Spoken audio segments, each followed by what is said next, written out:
Hello, everyone. It's me again. I was going to make a podcast today and I just have been doing other things, didn't get around to it, and I wanted to make a little video here. So it's kind of a freestyle chat.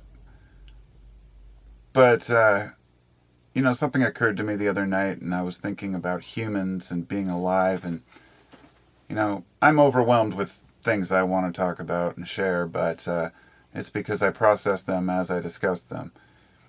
And I was thinking humans are the only species that can hate.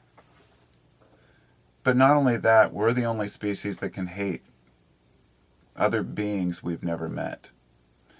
It's an interesting concept, and I kind of mulled over that last night. And then this morning, I was sitting there thinking, even worse, we can hate ourselves. And that was just kind of an epiphany that hit me, Of course we can hate others, but we can hate ourselves. There's something in the animal kingdom that's just unheard of. It's an interesting concept. It's usually based on, well, it can be based on many things. It can be based on our own moral failings and the way we see ourselves, or it can be based on the way we're criticized by society. It can be based on, something within our mental faculties that causes us to have a, lower serotonin, whatever it might be. But the fact is, we can learn to actually hate ourselves. And it seems that it's universal. And it's something that needs to be fought. It's something that needs to be overcome. There is a part of us that tells us when we've done something wrong. Now, this is good. Just like stress, it helps to push us. It helps to motivate us to want to do better. But at a point, it becomes self-defeating. When we're overly critical of our own work, our art, as artists. I know artists who just are never satisfied with their work. I'm always one of those. Don't want to sell it yet. It's not quite finished, and end up just not doing anything with it. And so we've got to move forward. We've got to be able to say good enough sometimes, but also good enough to life itself, because we're all looking for the same thing.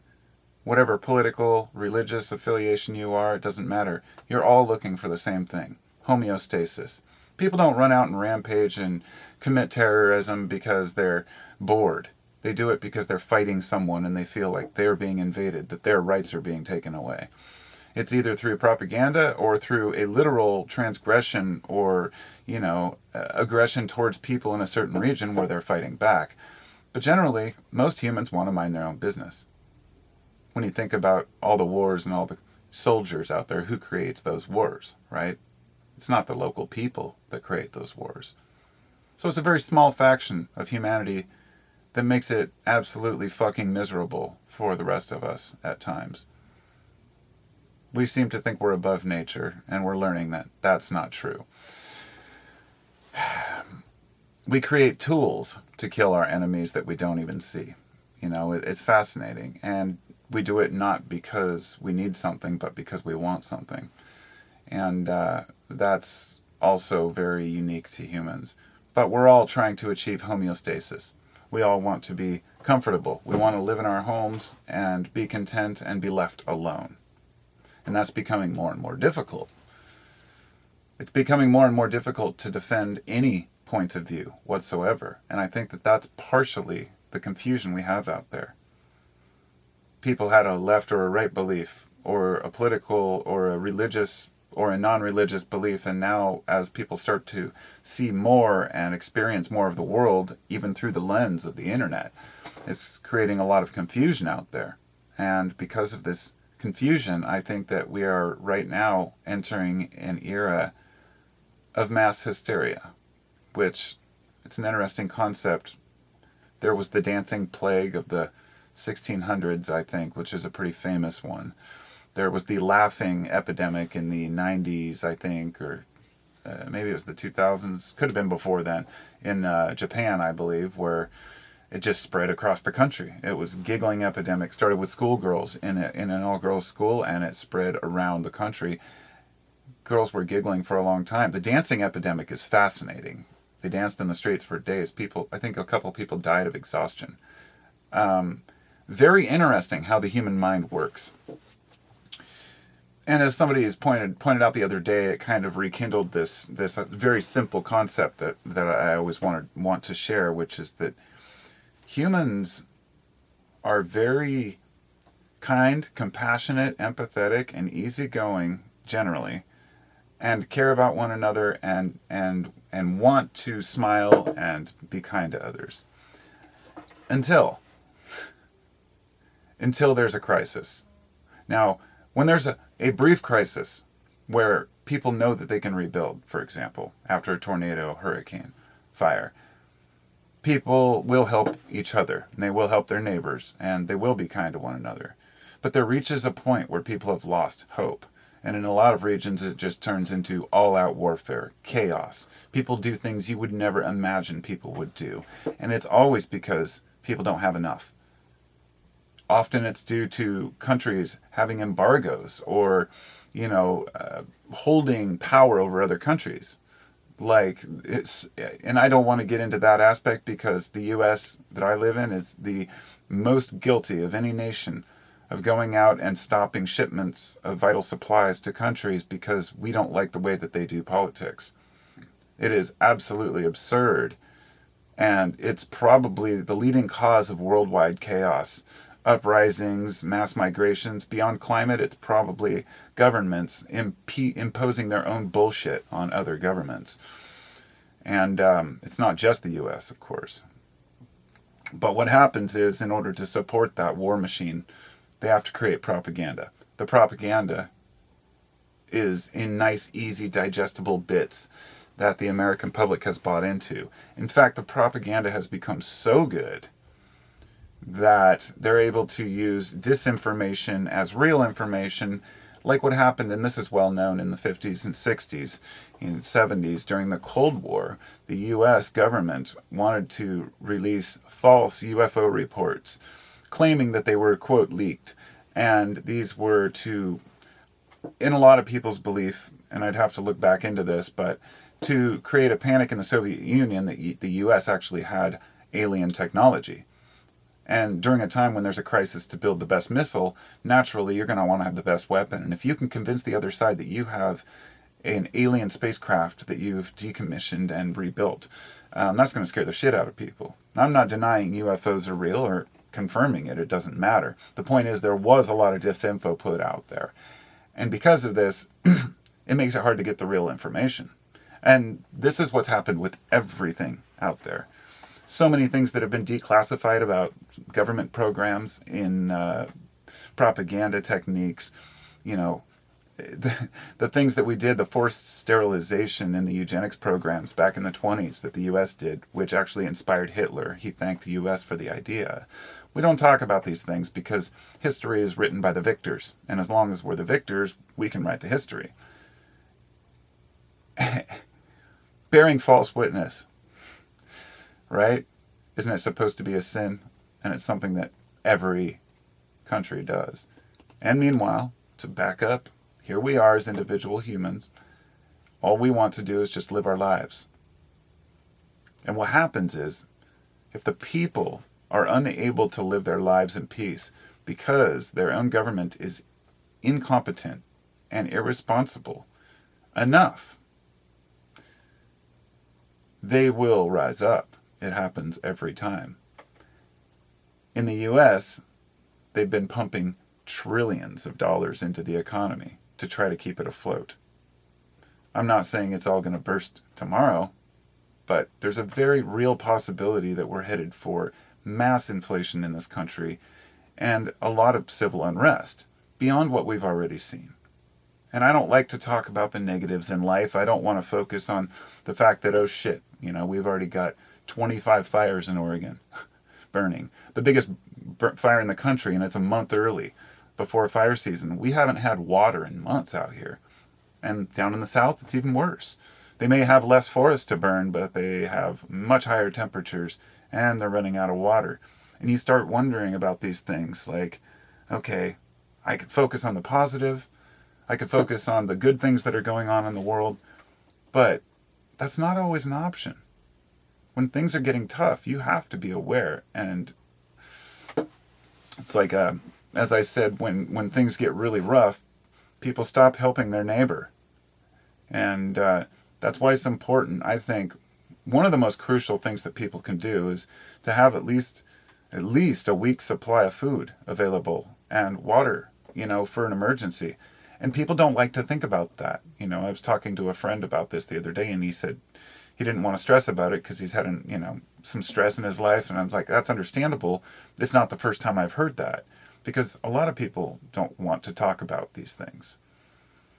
But as soon as our homeostasis and our little comfort zones are busted, there becomes mass hysteria. And in this country, I have no idea where that would lead.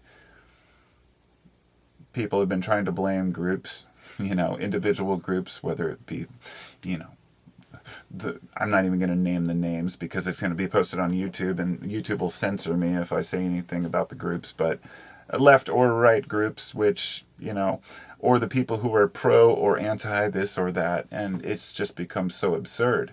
Because, as I had a friend earlier, he was talking about, he sent me a link to a Georgia election thing that's going on with supposed fraud, and I just said I'm not interested, and he was telling me it's important, we have different political beliefs, by the way, and I was explaining to him that it's not, I was like, this has been going on forever. This is just a show, a political show.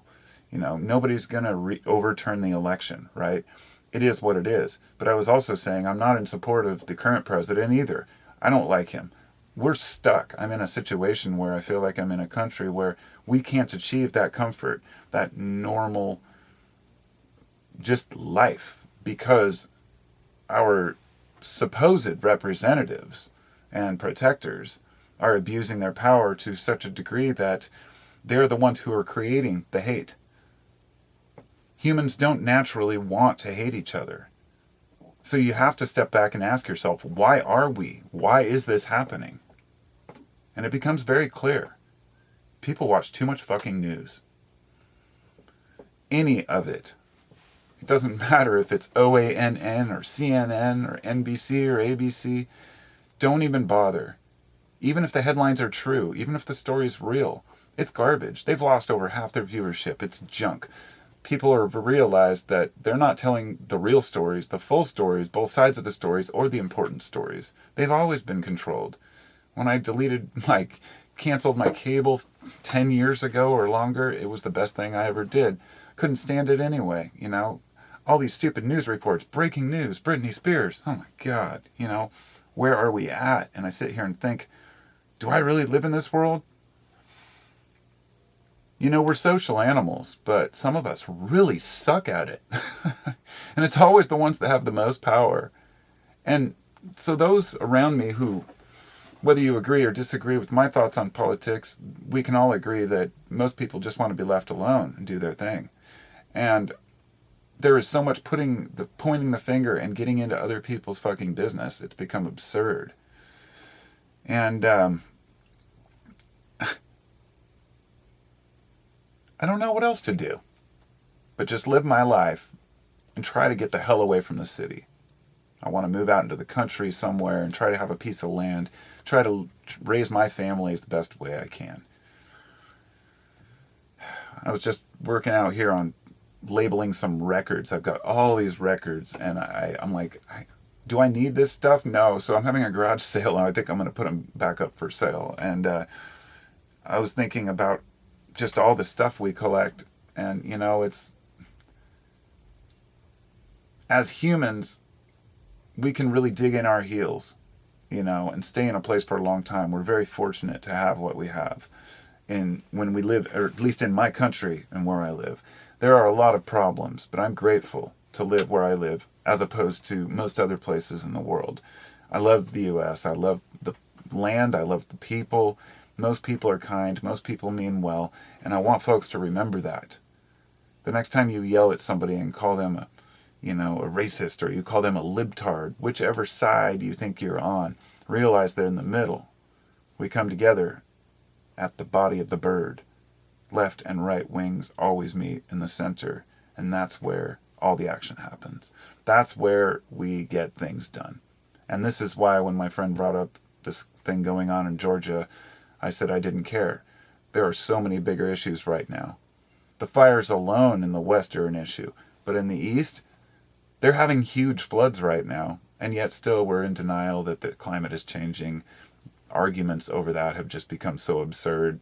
Senators carrying snowballs into Congress to say, look, it's snowing. They say that the globe's warming. It has been a clusterfuck growing up in this crazy world and watching how it shifted from such rationality so quickly to shit. At least it was an illusion of rationality when I was young. Politicians would stand there and talk to one another and say, I disagree. I respectfully disagree. They wouldn't shout names at each other and refuse to cooperate. We should demand they cooperate. We should also demand that we put the resources where they belong, to the people. But hard times might be ahead. I just can't say. But I get the feeling that the climate, along with the economy, is not going to cooperate with us for much longer. And so let me know what you think down below. This turned into a podcast length video, which was supposed to be like 5 minutes, and I should have just made it a podcast, so I wasted that opportunity, because I think it's some good points that I need to make. I mean, I don't sit and dwell on the negative. No. I'm just prepared for whatever might come my way, and I'm seeing what's going on. People are turning on their taps and there's no water. That is the first step towards a serious, dangerous time. And I'm glad that I live in the Pacific Northwest, but we're not immune to fires here. So thanks for listening, and I want to say thank you to my patrons as well. I appreciate you all. I'm not going to edit this video together, so I won't be able to put in the patron list. But my new patron, The Real Folk Blues, thank you. If anybody has any questions, feel free to leave them in the comments. I try to answer them when I can. And I also read every single comment. You should know that. And I care about other people's opinions, so feel free to leave a comment. Have a wonderful day. Talk to you next time. Take care of each other. Remember that we are all one bird. And we got to fly away. I want to fly away. Why do I have to embarrass myself right at the end, right? Because that's just who I am. Fuck. All right. I'm out. Got to go deliver the mail.